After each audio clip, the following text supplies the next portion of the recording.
Yes, I have a few ideas. Hello, welcome to Nothing But Worry number 64, apparently, which is amazing. I'm Lance Ash, and beside me is my wife, Mrs. Ash. and we're going to talk to you for a little bit. Number one, a few things to go over with Bonnie. The battery in my laptop seems to go dead faster and faster and faster. Something's going to have to be done about that. We'll get a replacement battery, dear. Okay, will that erase all my memory when you take it out? No, baby, that's not the way computers work. I don't know how they work. It's magic. It's just a magic box. Also, I think we're getting to the point where I'm going to have something. I'm going to have to see somebody about my stomach Okay. because it just hurts, or not hurts, but it just feels. I can put you on a 14-day regimen of omeprazole, and it would help. What is that? It's basically something that's going to help reduce acid in your stomach. And It's not. I know what acid feels like, but this is what you're thinking. But this nagging that you're having, it could be exacerbated by acid. I mean, the whole stomach breaks down food by using acid. well. The thing But is, what it does is it coats the lining and allows healing. So let's try a 14-day regimen of the omeprazole. okay. It's just that I have a tiny bit of food. Well, relatively feel speaking, better. and I feel better. Yeah. The fact Okay. of the matter is, if you use something like an NSAID, an ibuprofen, you're going to have this irritation to the lining of the stomach, begins to break it down, causes little problems, tears, etc. And yeah, the Okay. food helps. Well, I tell you what. I will reduce Don't how much ibuprofen I take. How about that? you have been reducing it? You can try to Not reduce it really. further. You're already off for several days a week. Yeah, I only take it 3 days a week. Yeah. On days when I well, lift And on the weights. days that you do take it, you take what, the maximum 6? No, usually 5. I take Okay. on the days when I lift weights. I take 2 in the morning when I get home from work, and then 3 at midday. Well, take one. Well, you said it helps you sleep, right? Who I would knows? take 2 and 2 and There's not much. reserve the one for those nights when you're feeling rough. It's okay? not much correlation, really. So, let me think. Current events.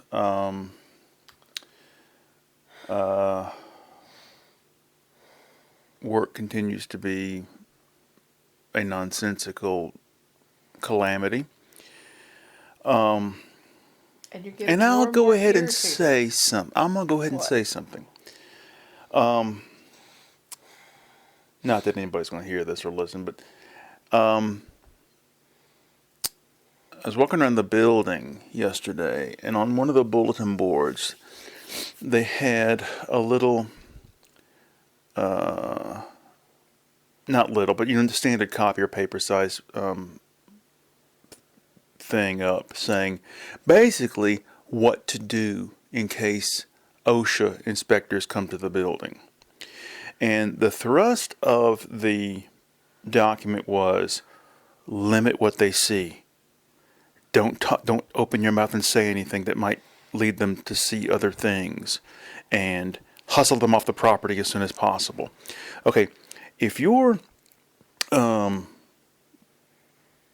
Tesla Motors or Dow Chemical and OSHA comes by, yeah, I can see that. You're a private corporation. But the United States Postal Service is a federal agency. And for them to be trying to hide things from OSHA is ridiculous. It's like, the Coast Guard trying to hide how many people drowned or, stuff like that. Or how many women died in Georgia because they couldn't get access to abortion care. Oh, wait, that happened last month. They fired the entire medical review board. Yeah. So I think that some attention needs to be brought to this, and somebody OSHA needs to be alerted that the post office has adopted a hostile policy towards Very, them. very confrontational. I had the same response that Peter had when you showed us this flyer, and that was, shouldn't the union step in and say, we're here to ensure that our members receive as much safety and protection on the job as necessary. Why would you treat OSHA in such an adversarial Well, way? a long time ago, when I worked at Athens before, many, many years ago, the air ducts way up against the ceiling were just covered with filth, black filth upon filth, years of it. Mm-hmm. Somebody called OSHA. Good.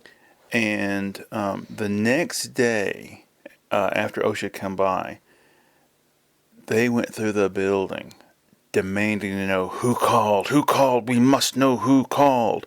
Well, since That's all they then- cared about. Well, since then, whistleblower protections have been enacted so that people who notify a U.S. government agency of potential problems have protection of their job.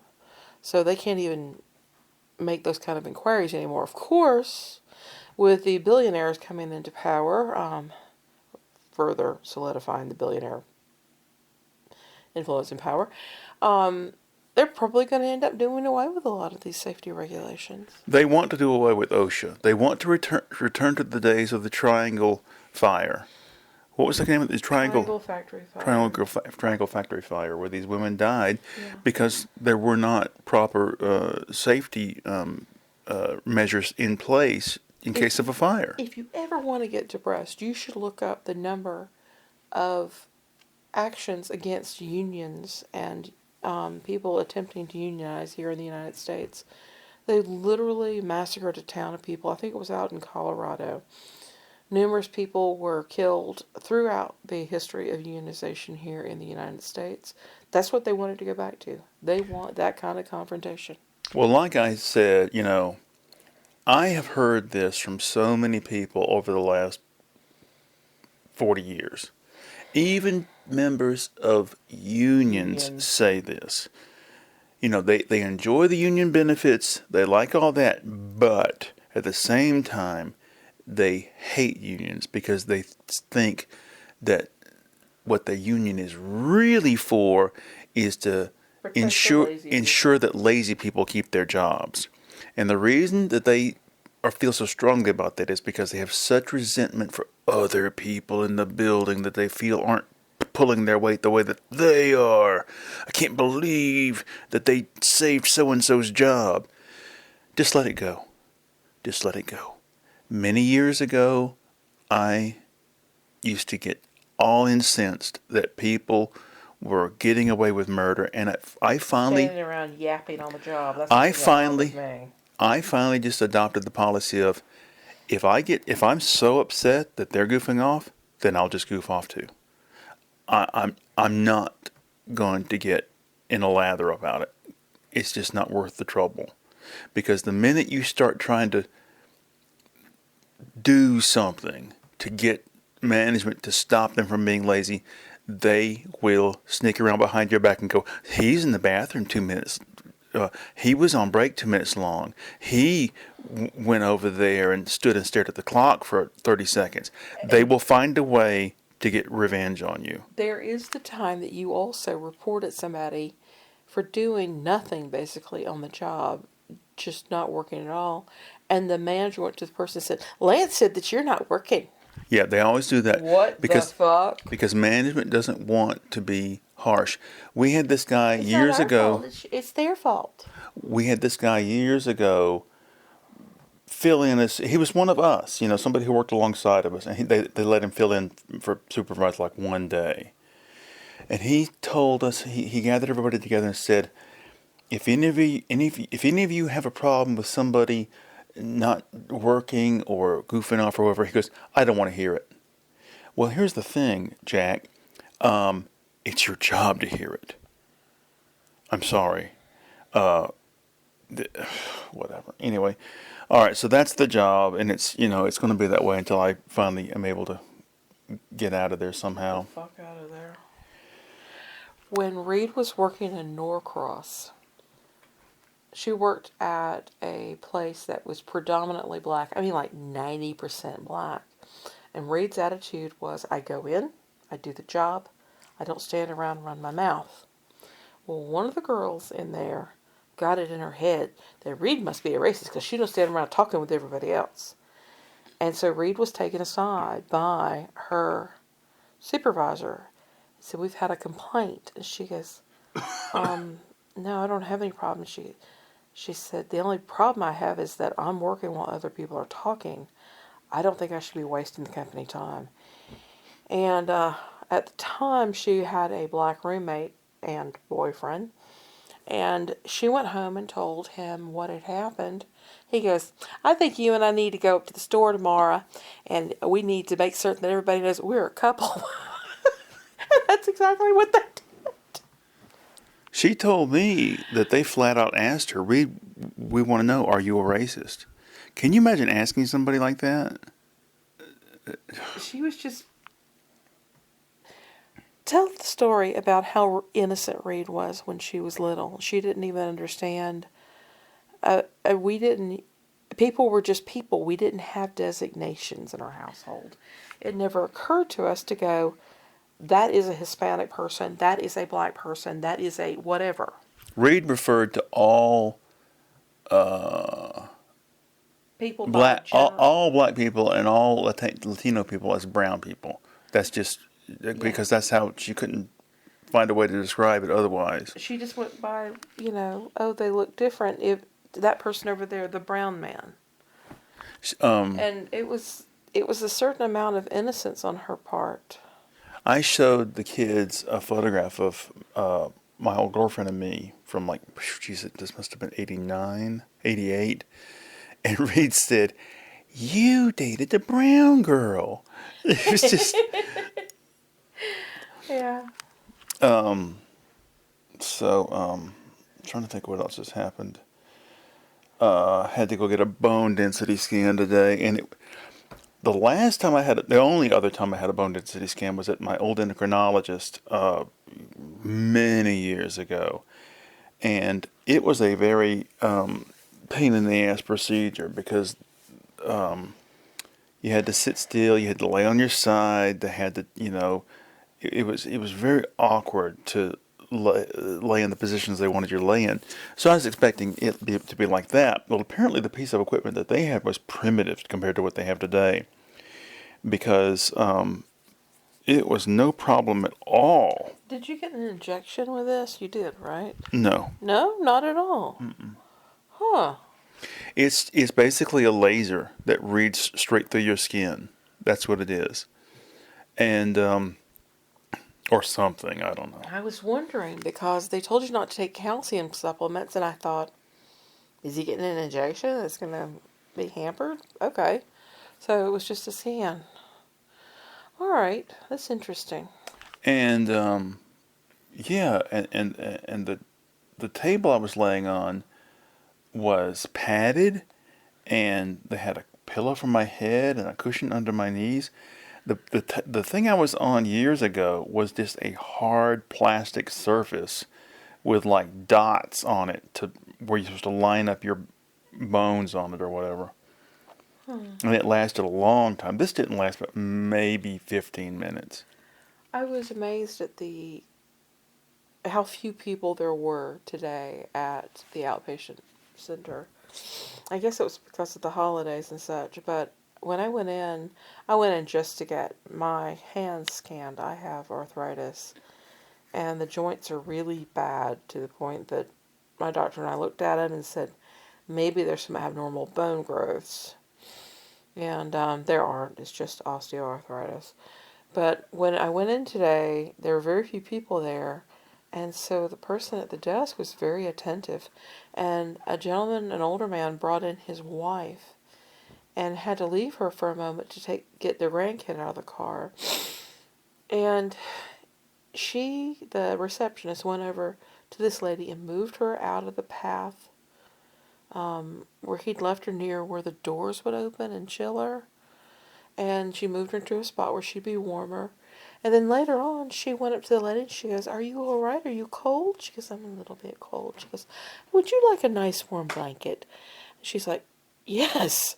And they went back and got a blanket and put it over this older lady. And I thought, that is just the nicest thing. Well, let's see what else is happening. The new year's coming up, and we'll be making some changes, making some new directions in what I'm doing. But Art. before, tomorrow your mom's coming over for the last time.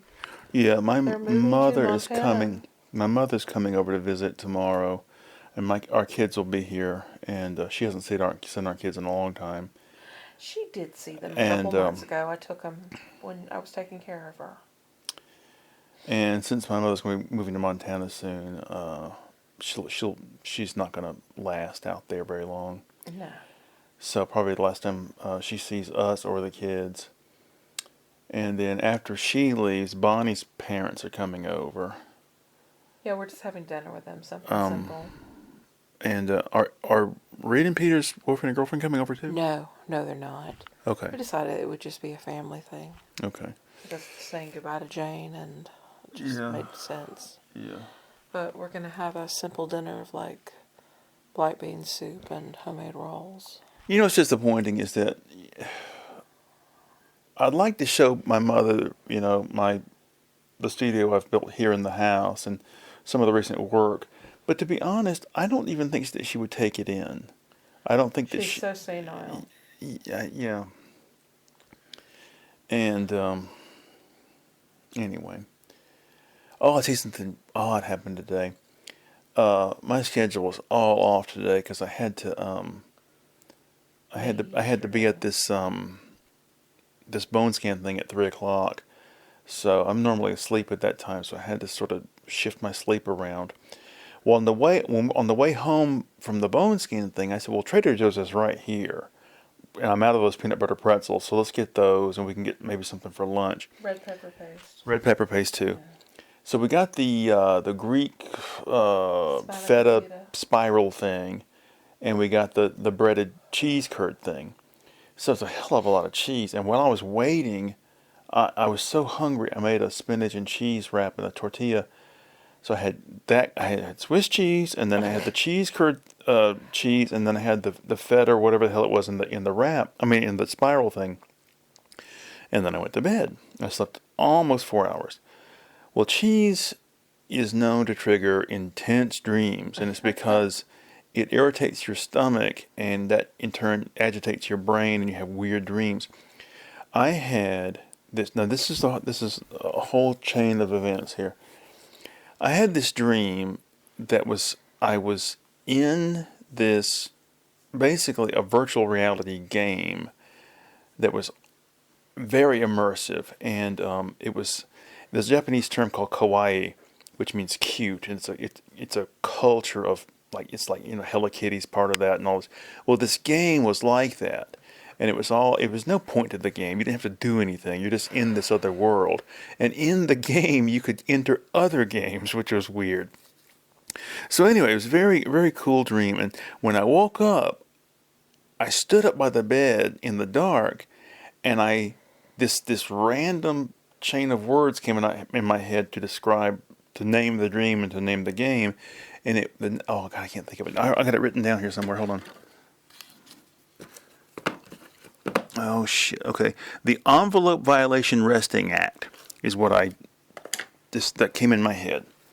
So I thought, let's go and look that chain of words up in quotes online and see if I can find an image to go along with that to sort of put some sort of mnemonic reminder about the dream for me. Well, I punched in the words, and Google's AI response doohickey thing comes up, and it says, "The Envelope Violation Resting Act refers to blah, blah, blah, blah, blah, blah, blah." And I thought, we are entering Bongo world here. Oh my God. Yeah, I swear to God. And it's like, there is no such thing, but the AI thing made up a definition for it. Yeah. This new administration that's coming in is right on it. I mean, we've got the Department of Doge, Department of Government Efficiency, and then you've got some guy that is being brought in to deal with cryptocurrency, which is just a big pyramid scheme. And then AI, they're also doing something, getting somebody in that's dealing with AI and stuff. And I'm like, oh my fucking God. It's like the clowns have just taken over. We're now living in a fucking circus. Yeah, yeah. There was an article. I just read it on MSNBC, and it was about the title of the article was something like "The Democrats Don't Realize How Far Their Brand Has Fallen." And I didn't think the article was particularly hard hitting, and I didn't think it was particularly accurate. But the concept is true, which is that it doesn't matter what the Democrats say or who they run, because for many, many Americans, the Democratic Party stands for just wacko land. It stands for letting dogs marry cats, and for letting people, go naked in the streets, and just letting 100 flowers bloom. After birth is another one of the absurd things they promote. Yeah, but they believe it. They think, well, and this has been going. I remember being 10 years old and going to the Christian school where they preached nonstop. The Democrats are just crazy.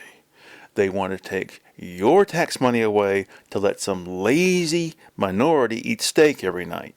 And they want to let, gay people get married. It's just on and on and on. And for most Americans, I say, my parents, I was telling Bonnie about this in the car. My parents originally were Carter voters, and they were loyal Democrats, and they were proud union members, and that went hand in hand with Democratic voting. And I think that when my dad started to turn against them, and I hadn't thought about this till today, but I think it really started when Carter gave amnesty to the draft dodgers. I think that really irked him. And then when Reagan fired the air traffic controllers, he thought that was wonderful because they had dared step out of line. And Reagan had the balls to fire them. And then all the Christian church shit started coming in, where they preached, only the Republican Party speaks for Jesus, and the Democrats are literally the army of Satan. And that really, and that for a lot of Americans, that's the way it is. And it also doesn't help that you have this idea that we can't change who we are. Nancy Pelosi blocked AOC from getting a position recently, and she gave it to this old man who's dying of cancer, okay? But she represents the part of the party that won't change. You and I constantly complain about how conservatives will not change. The Democrats won't change in a lot of regards.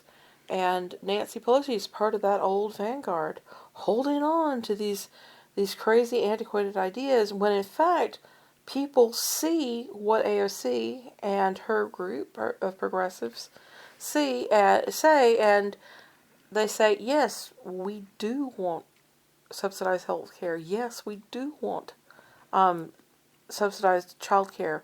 Yes, we want public education to be strength. Yes, we support unions. Yes, we support increasing the minimum wage.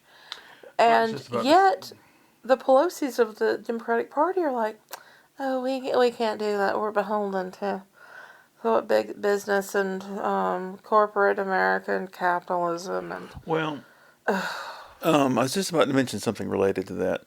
I don't know. In the late 60s, I think it was, a term came into use called consciousness raising. and I don't know if it was originated in the feminist movement or if it originated People's Campaign or if it also. originated in the so-called socialist movement. But it was the idea that, well, the common people don't support us because they don't realize that what we're proposing will help them. They don't realize that they are suffering from these certain problems. And so I see there's a mindset in the old guard of the Democratic Party, which is that, well, if we say we're for free school lunches, or if we say we're for raising the minimum wage, or if we say we're for expanding health care, the American people won't go for that because they see it as too radical. I think that that's horseshit. If the Democratic Party had come out and said, okay, folks, this is what we're for. We're for increasing these social programs which will help you. And if you ask us how we're going to pay for it, here's how we're going to pay for it. We're going to soak the fucking rich. Right. I think a lot of people in this country would go, hey, you know what? Yeah, that's a good idea. I hate to tell you this, sweetie, but those were all part of the Democratic platform and message that was happening when Kamala Harris took over. And it got completely washed over by all the other stuff that was being pushed by the right-wing media. And those messages were there, Lance, okay? It was part of the fucking platform. And they were saying it at the rallies, but it wasn't getting airtime. And they weren't pushing the commercials big enough for these issues. Well, I think it got swamped in the Trumpism. Republicans saying, well, what the Democrats really stand for, their main policy positions are letting trans kids be free to, explore their gender. And that's a minor issue. Yeah, and Kamala Harris and the rest of the Democrats should have said, do you know what the actual percentage of people who are trans is? It's like 0.5%. So that's not really on the And what front they're burner saying of our is policy a lie. platform. What they were saying about trans people were lies. It's not the. And it was hateful. It got brought forward so much that Yeah. it swamped the economic message, which Yeah. is that, we need, and you want to call it socialized medicine? Fine, call it socialized medicine. Call it what you want. But the British people, the European countries, have had taxpayer-funded national health, not just insurance, but national health systems for 70, 80 years. Yeah. And they love it. But here in America, you're screwed over. Why do you... And the thing is, should we have been surprised that there was such an outpouring of approbation for Luigi, what's his name? I mean, good Lord. But the Democrats are not going to learn their lesson. I guarantee you. There's all this talk about, well, they need to move further to the center. They need to move further to the right. They need to, blah, blah. It's like in Britain. Keir Starmer gets into office after 10 years of people getting pissed off at Brexit, and he announces on day one, we're not changing. We're gonna go full steam ahead with Brexit, and we'll never have freedom of movement. That's exactly what the people that have elected you do not want to hear. This past week, the Christmas message sent out from the Orange Turd included, Canada, you'll love being the 51st state. We'll reduce your taxes by 60%. And my response was, number one, the 60% is bullshit. And number two, Canadians, watch out. If you think that being part of the American economy and the whole system is great, ask any American about their health insurance. I went through and determined, I listed the things that we spend money on. Number one, we spend the most money on our health insurance premium. Number two, our mortgage. Number three, health insurance debt. That is, things that were not covered by our health insurance and that we are paying off on a long-term basis. Those are the top 3 things we pay for.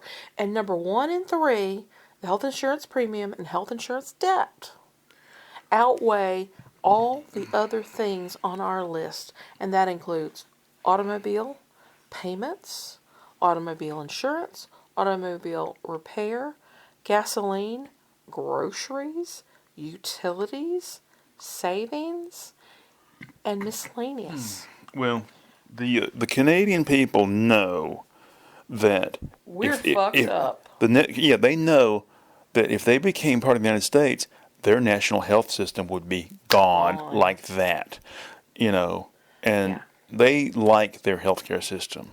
My friend Doug lives in British Columbia, and he lives in a very small place called Trail. And it is basically a little dot on a map. And an hour's drive from him is a hospital where his wife, he's now a widow, his wife received ICU care in her last months. And he said, yes, it was an hour's drive, which actually from where he's at isn't that big of a deal. And he didn't have to worry about any bills at all. None whatsoever. Here in Georgia, we are the largest state east of the Mississippi. And if you live where my grandparents live in Taylor County, you have to drive an hour to Macon in order to go to a hospital. You have to drive 48 minutes, I think it is, to Albany, or as they say, Albany, to go to the hospital there. Or I think it's an hour and a half to Columbus to go to a hospital. So an hour's drive in rural America to a hospital, actually, it's not unheard of. Most of the 159 counties in this state do not have hospitals. Most don't even have an OBGYN within 2 to 3 counties. Well, just a little while ago, I watched the Brooks and Capehart Week Roundup on the PBS NewsHour, and David Brooks is so full of shit. He said something about, as it stands right now, the countries of Europe are having a big rethink about their vast social safety net because it's falling apart. No, David. Not. No, David, it's not. And they're not having a big rethink about it. You are full of shit. I could not believe what a bunch of nonsense. That is something that they take great pride in. I've heard this for years. I have a book in the other room called The Germans by somebody, I can't remember his name. And this book was written in probably the late 80s, at the most probably 1991. And it's all about not just the history of Germany, but more to the point, the way German people are, the culture, and the way it is today. And it says in there, making a prediction that the German social safety net was going to fall apart, and they would be abandoning it very soon. That was 30-something years ago. They've had elder care since the early 1900s. Yeah. They have the oldest, basically, social security That's right. pension That's system right. for elderly, not just the poor, the elderly. And this is also an area you need to understand that the whole dynamic of European culture is very different. The town square is intrinsic to the development of European cities. They believe in having common spaces. And in addition to having common spaces, they believe in having common services. Workhouses, of course, are something that people know about probably from history classes, etc. But a lot of workhouses were instituted in Europe because they needed to be able to deal with people who could not find housing, jobs, or care. In some areas, they specialized the workhouses to include housing for people who had mental problems, retardation, etc. Many of them had food services offered in conjunction with the places, and it was a way of allowing people to have some sort of safety net They would provide a way for people to provide a service, so to speak, but they also recognized that the people may be limited in what they could do, and they made accommodations as people grew older or because of their physical impairments. Um, The European mindset is a lot different than the American mindset. Here we have this puritanical belief that people must be punished. or that, They well, have to pay a well, price. no. Oh, you're poor? Well, then that's because you were bad. Yeah. You were lazy. You were idle. It's your fault you're poor. It's not always somebody's fault they're poor. Sometimes there are That's circumstances. You know, during the Great Depression, that mindset began to change because you you had had people. 25% unemployment. You had people who a year before was a high-powered lawyer, high-powered stockbroker, educated, and now has nothing. So I'm saying, oh, wait a minute, I'm poor now, and it wasn't me. I believed in the system, and the system fucked me over. Now, the development of the European response to the needs of their citizens has adapted over time. We've seen where religion does get involved, and it really fucks up things in the European system. We saw that during the Irish famine with what they had as superism, where the Protestants went into Catholic Ireland and said, if you want to be fed, you're going to sit here for a sermon. If you want your children to be fed and go to school, you're going to have to sit here and you're going to have to listen to our Protestant beliefs, etc. And that's something that continues, by the way, with the Salvation Army, etc., here in the States. And then in Scotland, when you had the plantation system set up and you found people displaced suddenly, they said, well, we need to do something. We can't just give people That's right. what they need, food and housing. We're going to make them work for it. So we're going to make them build walls. And in Scotland, they built what are now known as famine walls. There are great expanses that go on for miles where there's nothing there. These are areas of great personal natural beauty, etc.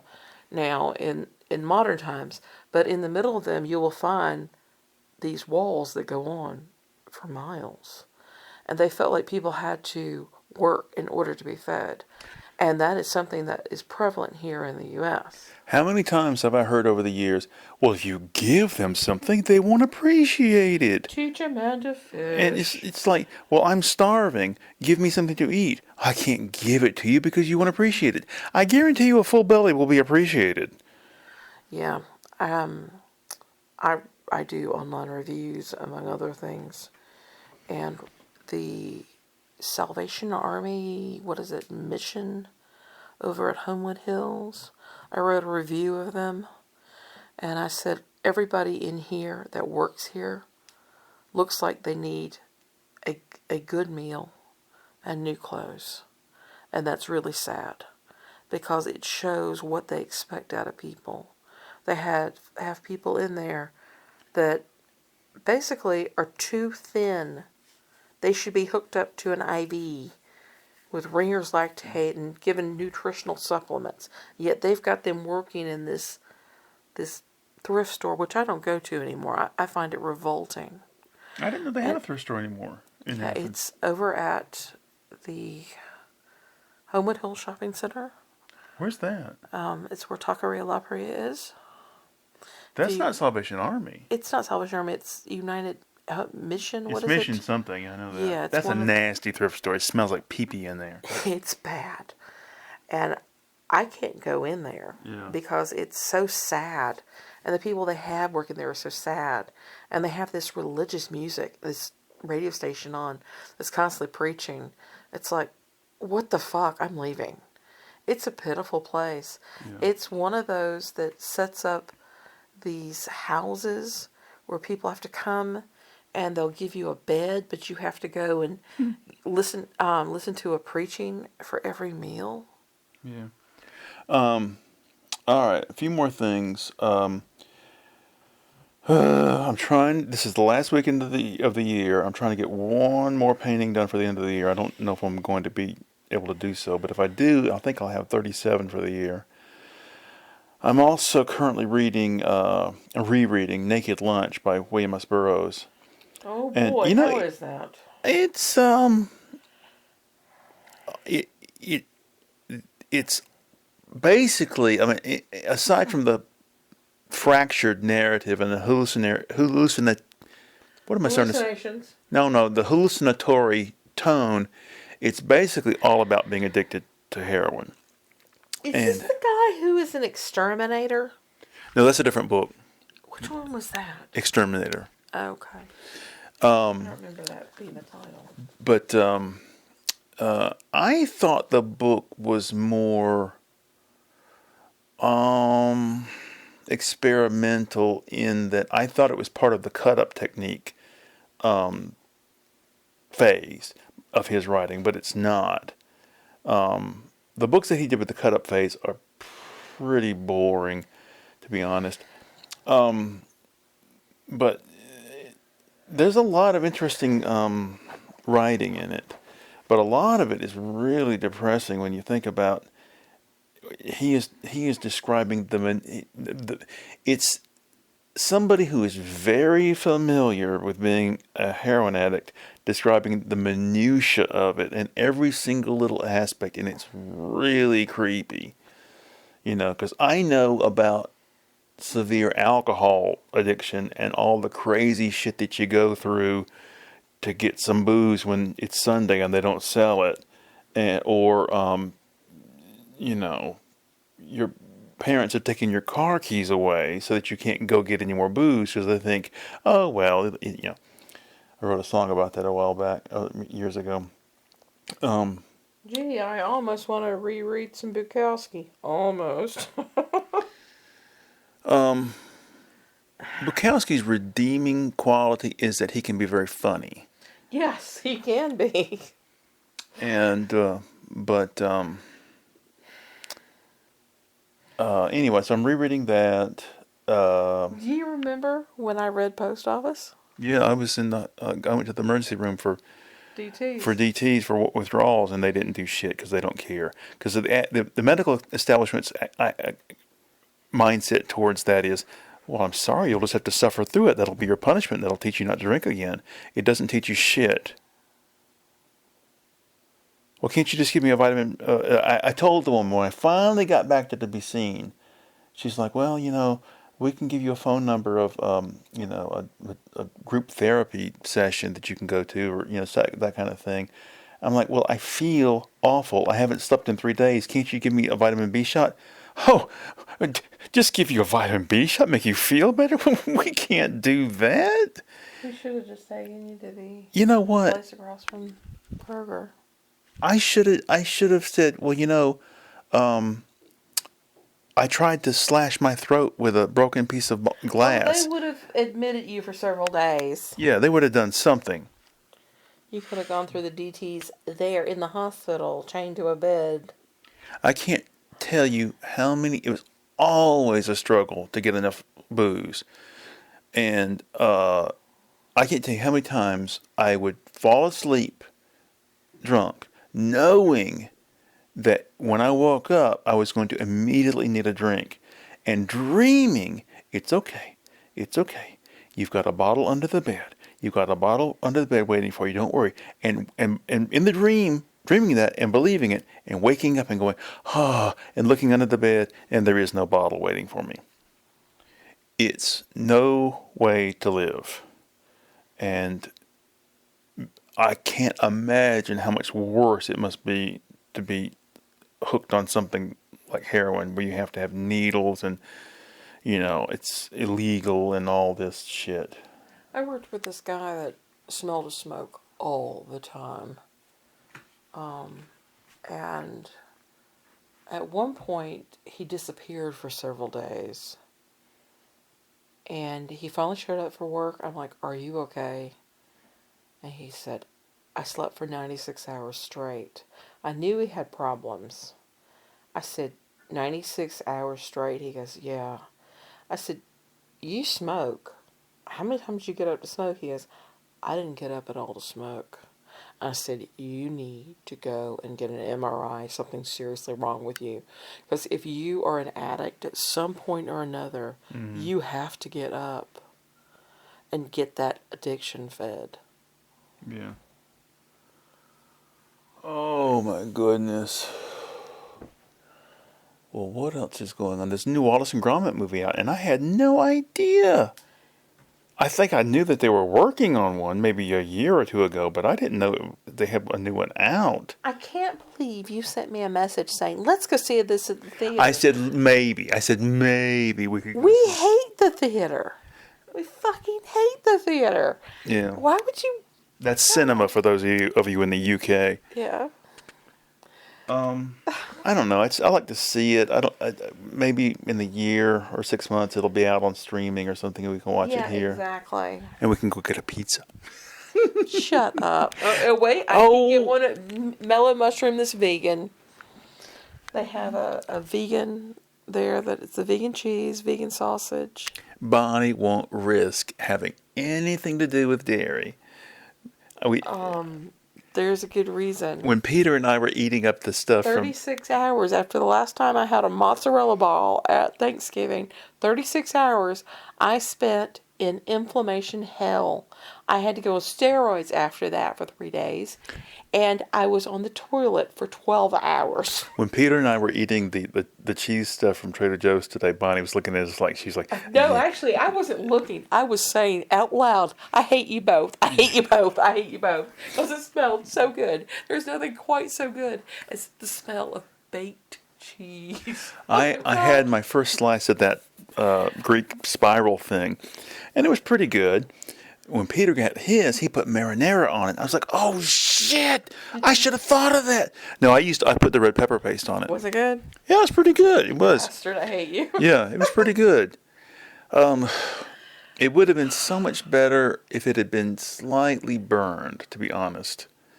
But I was so desperate to eat something. I don't know if you remember when we were living at the old house, I made feta wraps, little triangles. Stuffed with phyllo dough. With a phyllo dough, and it was feta and rosemary and a couple other things, and they were so good. Tell them about the black bean thing you made the other day. Yes, I made a black bean curry to die for. It was really good. We have for years gone to Indian buffets, and on some of them there would be this black bean curry or a black lentil dal curry, and it was creamy, and it would have a milk or a cream or a coconut base, and it had a sweetness to it. And I found a recipe for black bean curry, and I said, well, let's give it a try. And I followed the instructions as much as I could and made it vegan with oat milk and coconut milk.